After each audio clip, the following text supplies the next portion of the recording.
you're new with us at Commission Church, we have been going since the beginning of summer.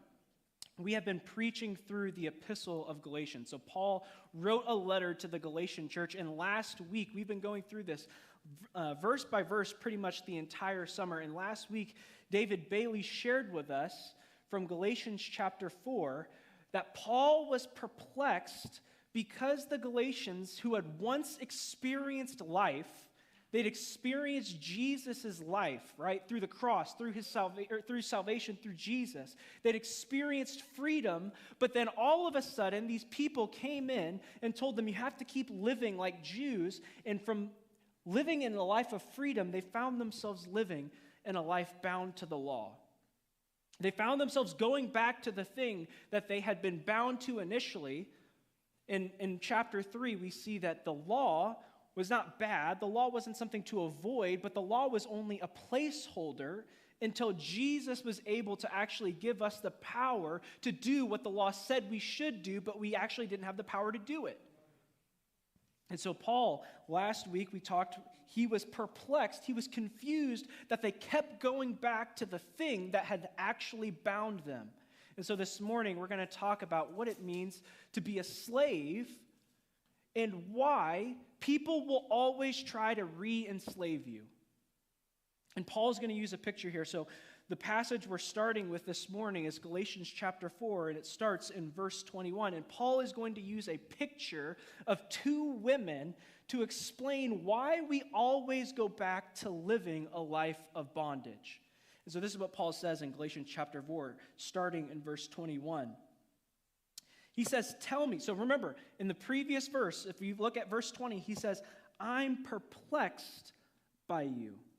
I'm perplexed about what you're doing. And this is what he says, tell me, you who want to be under the law, are you not aware of what the law says? For it is written that Abraham had two sons, one by the slave woman and the other by the free woman.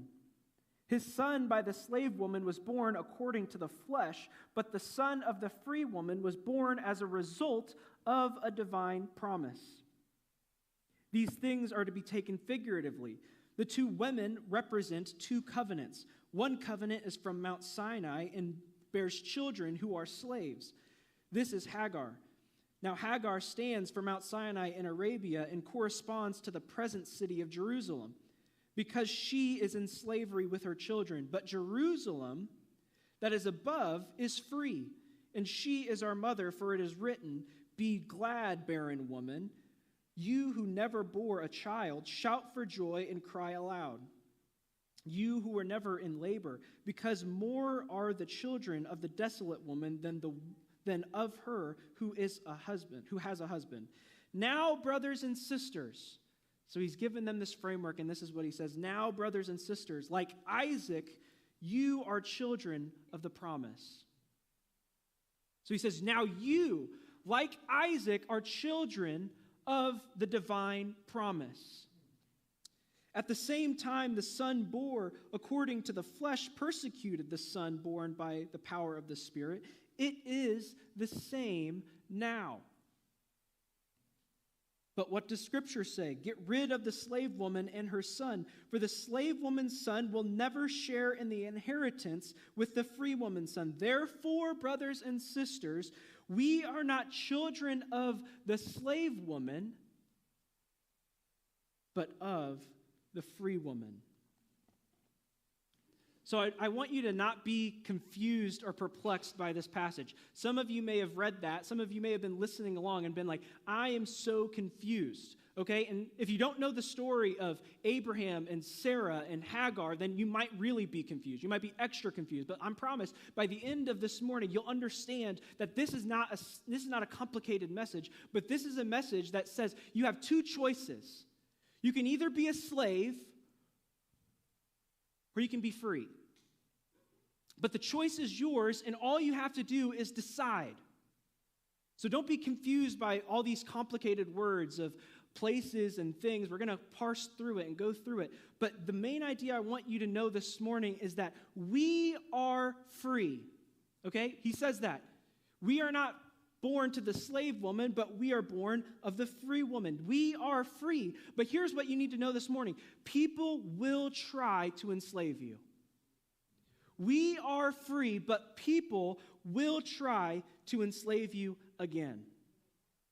And notice, now, this passage, you might be saying, we're going back and forth between the Old Testament and New Testament here. There's a lot of things going on. But I want you to see what he's saying. This is a symbolic picture that he's giving us. Right? He says it in this passage. He says this is to be taken figuratively. This is a picture. This is an illustration to show you what's going on in your life.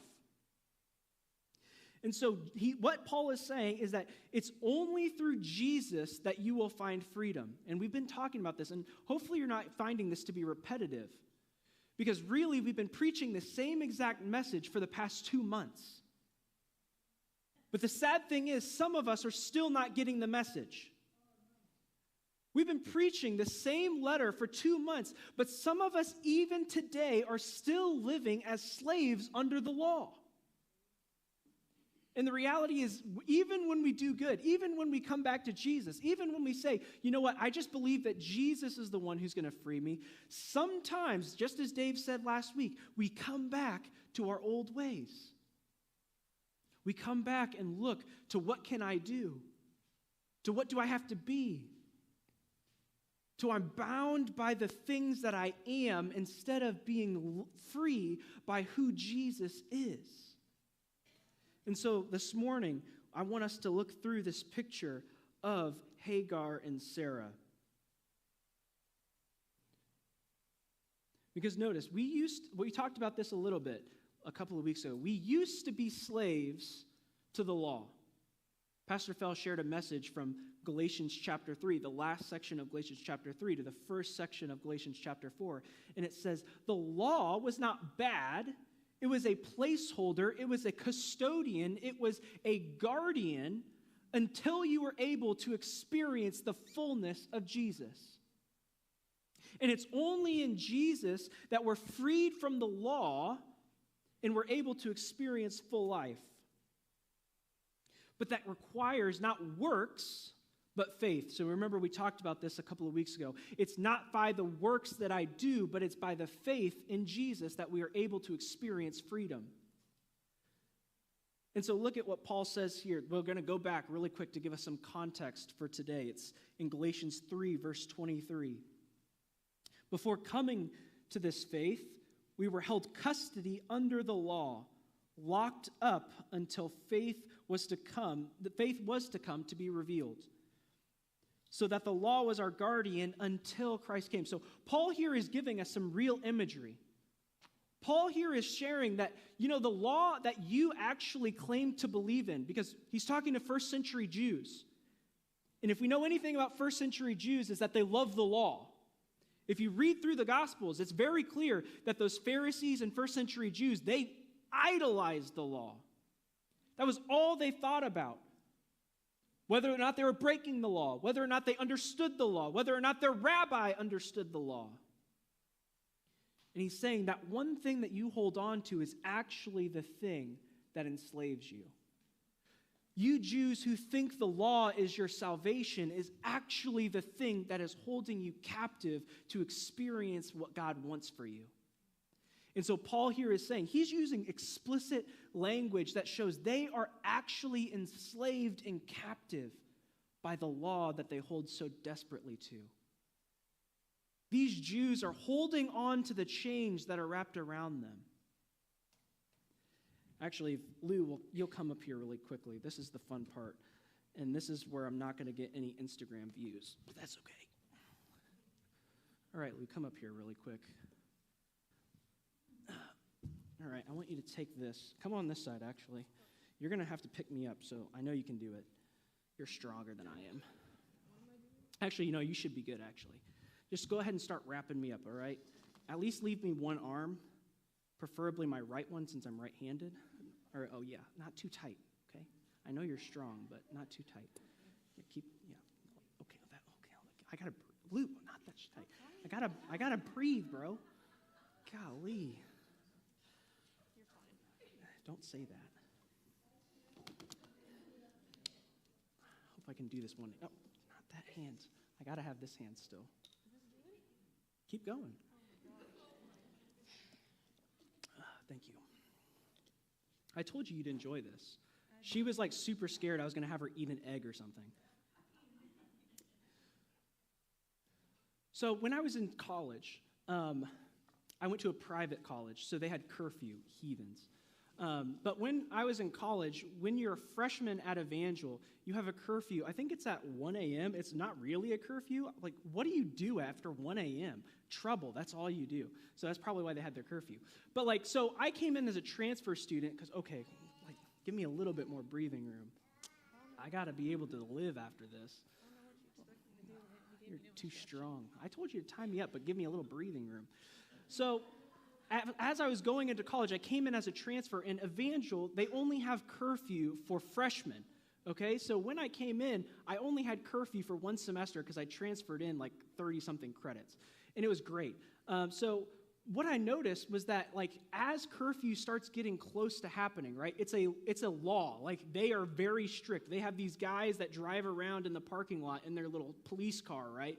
And if they see people, like, on campus is closed, right? It's a closed campus. You can't be walking around unless you have, like, an ID and you're, like, supposed to be there, right? So I don't know if you actually have to tie it because I'd like to get out eventually, and I don't trust you if you tie it that I'll actually be able to get out. That's good. That's good. I should be able to be relieved at some point. Thanks, Lou. Give Lou. I would clap, but...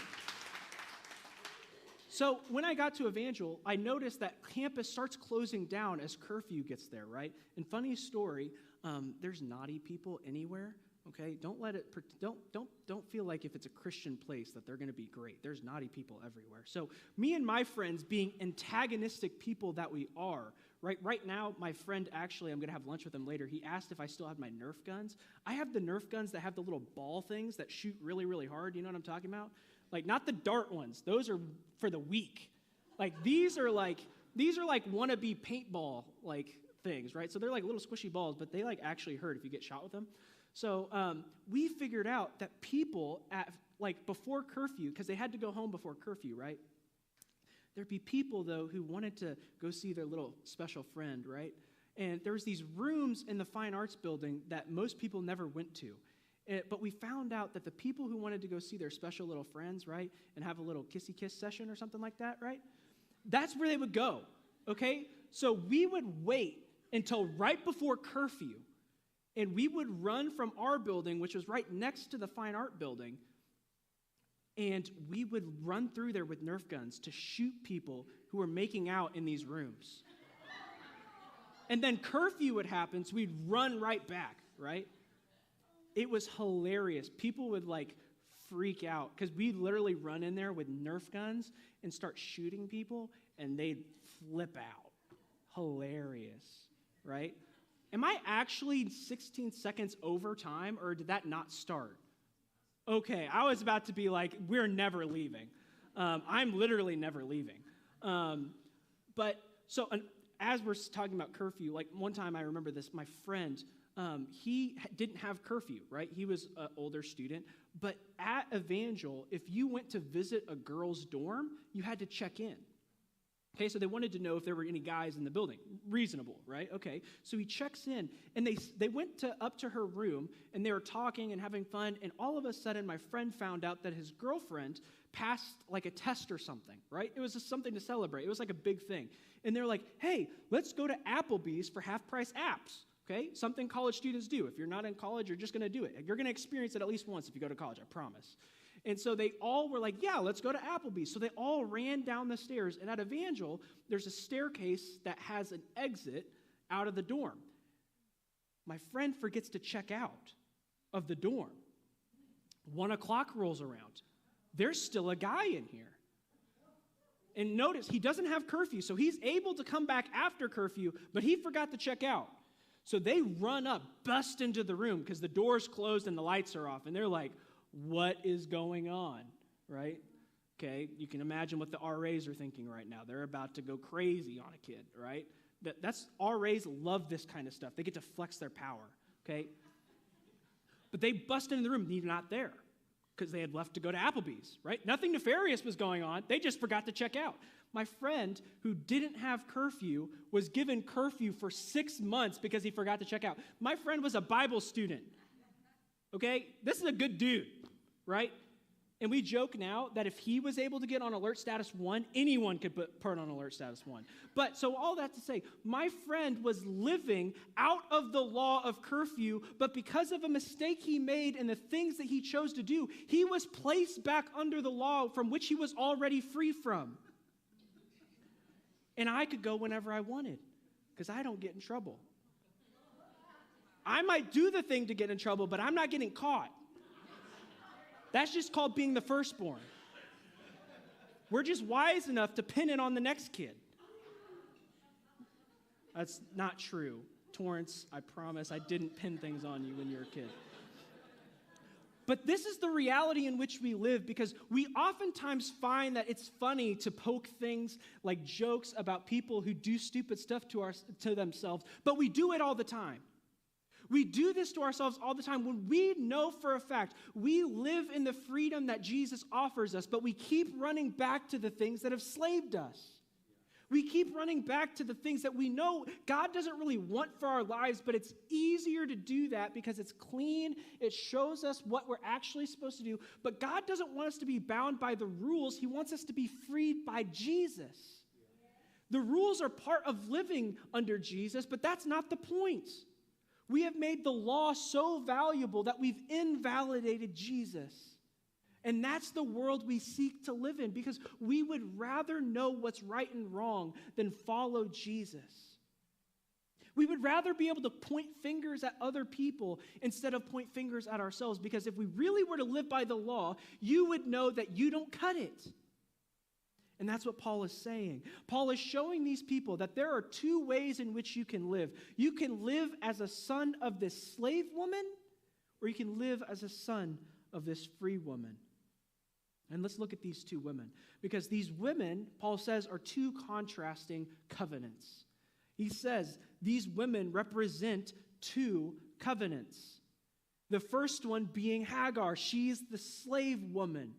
If you know the story in Genesis chapter 21, the author here shows that Abraham was unable to have children, so they thought it was a great idea, instead of trusting God, that he would have sex with this slave woman to bring forth a child.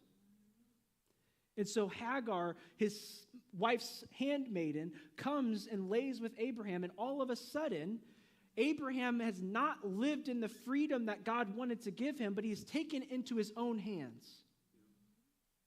And so the first thing you need to know about these two people is that they are two different covenants that you could choose to live by. The first one is the covenant of Abraham, or the covenant of Hagar. That should you choose to live under the law, you will forever be slave to the law because you will never be able to break it. And then he contrasts this with, now you see that when we rely on God's righteousness, when we rely on God's plan, when we follow through faith, when we obey in faith, God will always provide what you need. And so God provides Sarah, and he gives them Isaac, the son, the heir to which God had initially promised them. Because notice, God has already promised Abraham what he was going to give him. But Abraham was not patient enough. Abraham was too afraid of losing what God had given him, so he took it into his own hands. And so notice, it's not just that this is a contrast between law and faith, but now this is a contrast between places and identity. Notice what he says after this. He says, this is the covenant of Hagar. And now Hagar stands for Mount Sinai in Arabia. Notice, where does Moses get the law? At Mount Sinai. So he's saying, this is the covenant that comes from Moses, the law that you guys hold so dearly. And he's saying to them, this is now resident in Jerusalem. The center for the law in Israel was Jerusalem. And he's saying, this is the covenant that you live by. This is the covenant that enslaves you. But Jesus has come, And Paul is very aware of what Jesus has done. And he's saying, you who want to live by the law will never be free. So if you try to live by the customs of Jerusalem, you will never be free. But notice what he says here in verse 26. But the Jerusalem that is above is free, and she is our mother. So I don't want you to get caught up in the symbols here. I don't want you to get caught up in what's going on. There is a simple choice that Paul is offering the Galatian believers, and that he's really offering us today, because even though it may look different, we still experience the same thing. That we're bound by the devices that we've created. We're bound by the chains that have held us because we think we have to live a certain way. We think we have to do these certain things. And that if we don't do them, God does not love us anymore. Or that if we don't do them, that we are somehow inferior to the pastor. Or if I do not look like this other person because they are so righteous than I, that I am less valuable than they are.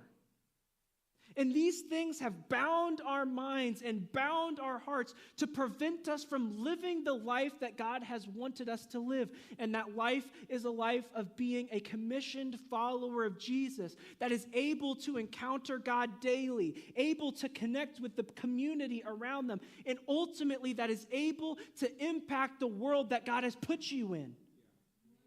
And you cannot do that if you are bound to the law and bound to the things of sin in your life. You will never encounter God daily. You will never connect and have a healthy community around you. And you will never impact the world in the way that God wants you to do if you are bound by the law and bound by sin in your life. And that is the covenant that Paul is showing. That is the contrast that Paul is showing between the slave woman and the free woman. Look at what Paul says here in verses 28 and 29. He says, "Now you, brothers and sisters, like Isaac, are children of promise. At that time, the son born according to the flesh persecuted the son of the Spirit." And this is what Genesis chapter 21 shares with us. Starting in verse 8, Genesis shares that the child, he's talking about the child that had just been born, the child was weaned, and on the day that Isaac was weaned, Abraham had a feast. And Sarah saw that the son of Hagar was coming, and he was coming and was mocking Abraham and the new son Isaac. So she said to Abraham, "Get rid of the slave woman and her son, for the slave woman's son will never share in the inheritance with my son Isaac." But the matter distressed Abraham greatly because it concerned his son. This is also his son. This is his firstborn son.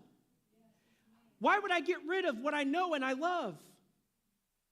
That's what we do with the sin and law in our life. Why would I get rid of this thing that I love? We're conflicted.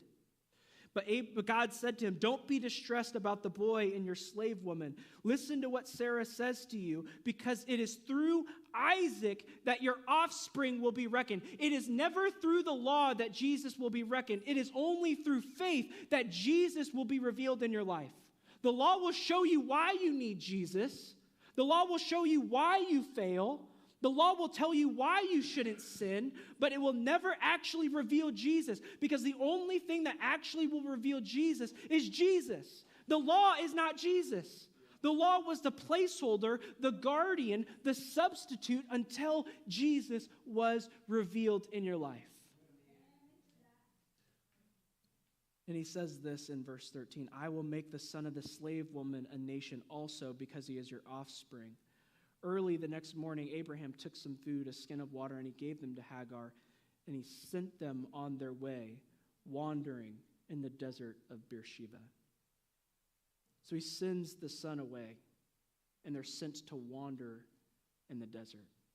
And I promise you this morning, if you live a life bound by sin, if you live a life bound by aiming to do the right things for God, if you live a life bound to believing that you have to attain a certain level of spirituality in order to find value in the kingdom of God, you will live your life wandering in a desert.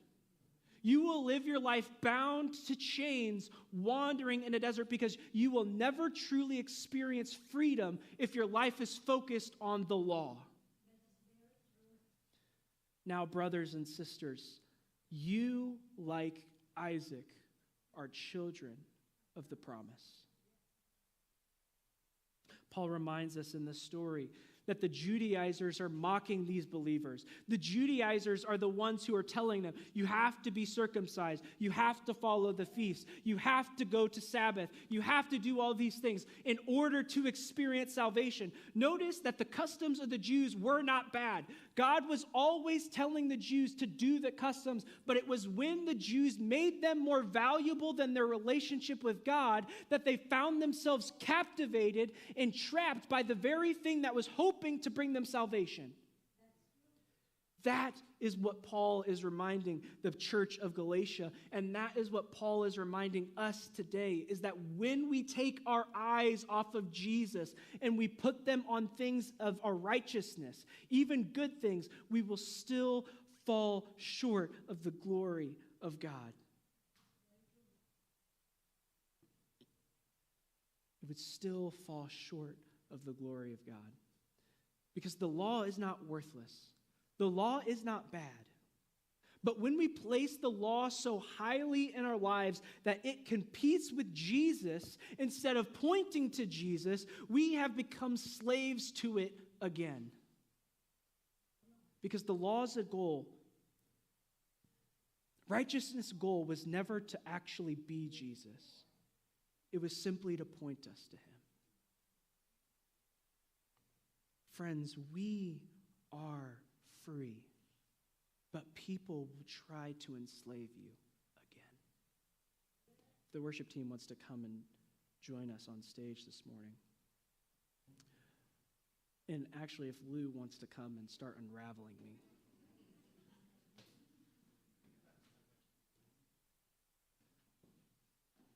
When I was in high school, I had a friend. We went on this trip to Arizona. We were staying at a Navajo reservation in Arizona. One morning, my leaders came to us, or one evening actually, my leaders came and said, hey, tomorrow morning, everybody, we're on this reservation, but we are actually planning to go hike the mountain over on the horizon. Massive mountain. Anybody ever hiked like big mountains before?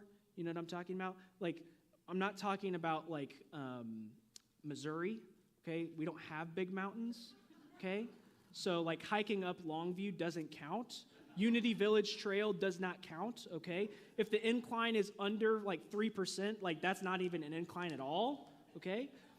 So my friends and I were like, oh yeah, we're gonna go do the hike. They're like, great, we're leaving at 5:30 in the morning. I'm like, is it even daylight at 5:30 in the morning? Like, it wasn't, oh, I'm free, thank the Lord. I don't think it was until like I had a kid that I was waking up at 5:30 in the morning. And that was not voluntary. So they were like, we're leaving at 5:30 in the morning. It's probably going to be a 6-hour hike. I was like, great, perfect. So we start hiking. We get up to this mountain. What was the mountain's name? It wasn't Renegade. There was something else. There was a name for this mountain. And we started hiking. And it took us about 3 hours to climb the mountain. It was multiple miles. I don't remember exactly how high in elevation it was. But there was a part of the mountain that was a sheer incline. It wasn't hiking. It was rock climbing. They did not tell me it would be rock climbing. One of my friends got hit in the head with a rock and started bleeding. I was like, this is not safe. Did I sign a waiver? Because I would like the opportunity to sue if I ended up getting injured. I mean, that would pay for college. What? I would sue the person who kicked a rock at me. Not really. As a business minor, liability lives rent-free in my mind. We get to the top of this mountain, right? And when I tell you it's a mountain, it's a mountain. Like, you fall off the mountain, you aren't coming home, okay? My friends have this brilliant idea that there's this massive boulder, okay? Massive boulder right on the cliff. Let's push the boulder off the cliff. And when I say a massive boulder, I'm talking about the size of our cross. Let's push the boulder off the cliff.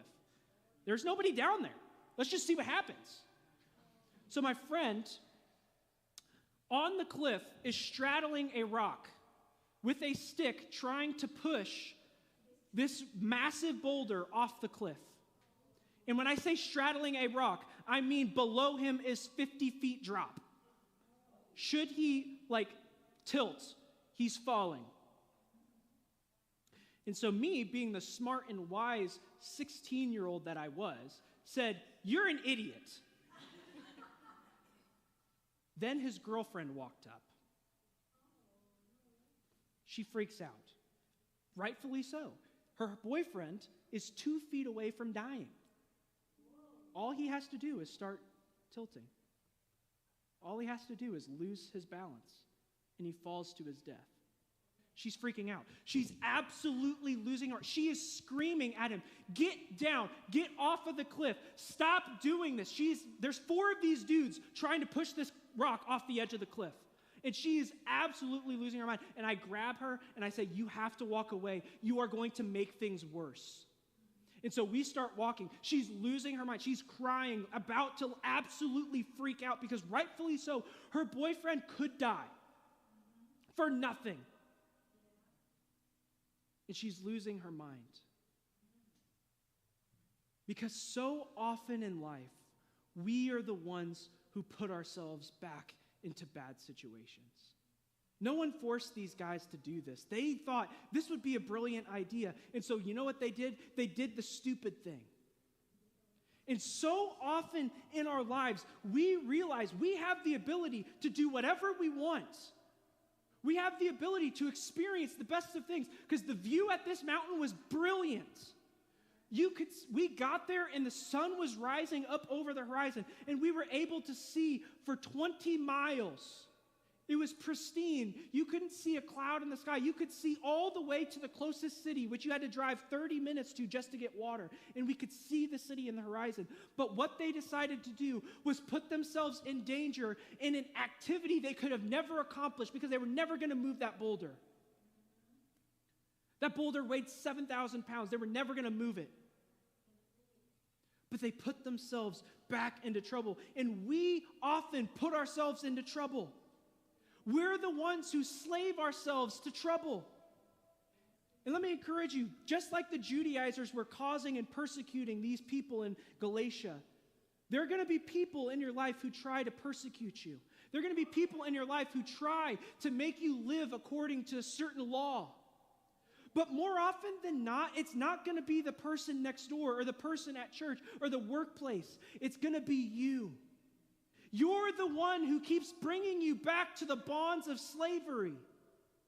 And you say, "Oh, I have to do this to please the Lord. Oh, I have to do this in order to receive love from God. Oh, I have to not be this in order to truly experience what God has for me." And each and every time you do that, you come back and you tie your hands and sit down and say, "I'm not going to do what God wants for me. I'm going to do what I think is right. I'm going to live the way I think is right. I'm going to try in my own power to free myself from the law." And we sit down and we tie ourselves and we bind ourselves. But friends, we are free. But we try to enslave ourselves again. Would you stand with me this morning? Friends, Jesus wants you to live freely. Friends, Jesus doesn't want you to be trapped by comparison. He doesn't want you to be trapped by the things of this world that seek to present themselves as righteousness. He doesn't even want you to be trapped by things that are righteous. Because I know there's a lot of people who, they give a lot to charity. They serve at the church. They serve in charities around the city. They help the orphans and the poor, and they do all of these things of righteousness, but they do them not as a reaction or a fruit of being a follower of Jesus. They do them because they think they have to. Or they do them because they're subject to a system that has told them, if you don't do these things, then you truly aren't living for God. And let's not be confused. If you claim to follow Jesus, there are things you need to do. Let's not be confused. But we don't do them because we do things. We do them because we've experienced Jesus. We do things that honor the Lord because we've experienced the freedom that Jesus actually gives to us. And that's what the Galatian believers didn't experience. That's what the Galatian believers didn't understand, is it's not because of the rules or the right things to do. It's because of Jesus that we actually do them. And just as I was bound today, I want to give you a picture. I probably didn't preach that well today. I probably didn't preach as animated or as engaging as I could have preached today. You want to know why? Because I was bound up. I put myself in a position that hindered me from doing the thing. Usually I like to get up and talk with you and engage with you. And that's really probably what you wanted, instead of me sitting here behind a thing, trapped, not able to do what I wanted to do. But let me tell you that in your life, you cannot encounter God when you are bound to the law and bound to the sin in your life. You're going to be sitting here at church bound because you have not actually accepted that all you need is Jesus. And you're not going to encounter God each and every time you come to experience Him, each and every time you pray, each and every time you seek Him, because you're bound to something else. Let me tell you something else. You're not going to be able to connect with others when you're separated and bound by the chains of imprisonment.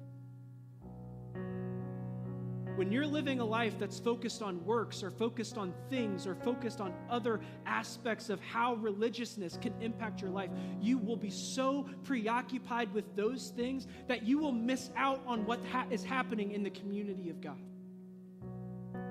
You're going to be so bound by your personal stuff, your crap, your situation, that you're not going to see what's going on around you because you're too worried about getting out of these chains that you have. And I think most importantly, even more important than those things, you're not going to be able to impact the world when your hands and your life is tied down by the system of doubt and self-empowerment.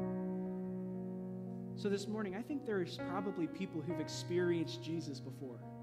You might even be saved. You might surrender yourself to God. But there's times this week where you've said, I got to do this. Or I'm not good enough because of this. Or this thing is holding me down because I haven't given it to Jesus. And you have not been able to do something that God has for you because you've been too busy trying to untwist the chains that have bound your life. So I don't know, this is a super generic message. I don't know what's going on in your life. For some of you this morning, we're about to sing a song that's going to echo these things. For some of you, maybe you've never even made that commitment to Jesus before.